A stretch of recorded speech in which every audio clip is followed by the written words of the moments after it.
আমি খেলা দেখেছি, ওর যে একটা কনফিডেন্স, যে একটা প্লেয়ার আজ দুনিয়ার মতো ফ্রি কিকে, যাকে ফ্রি কিক দেখার জন্য মানুষ পাগল হয়েছে, আজ ওটা একটু ছোট পেনাল্টি মিস, ওটা tension, captain tension, first penalty মারতে গিয়েছিল, দেশের জন্য কিছু করতে পারছি না, আগে থেকে মনে একটা ছিল। তারপরে ম্যারাডোনা উপরে দেখি নিজের দেশের প্লেয়ার, ওই একটু এইরকম কথা বলেছিল কি না, দেশে ফিরবে না।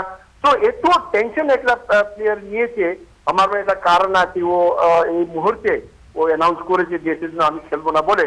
কিন্তু আমি ডেফিনেটলি এটা আমি আমাদের সবই যত ফুটবল প্লেয়ার হোল বোর্ডে যে আজ মেসির পাগল ভক্ত আছে, ওরা সবই খুব দুঃখী হবে।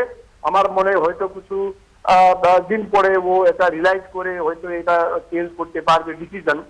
কিন্তু আমার মনে হয় এটা সবের জন্য খুব দুঃখের ব্যাপার।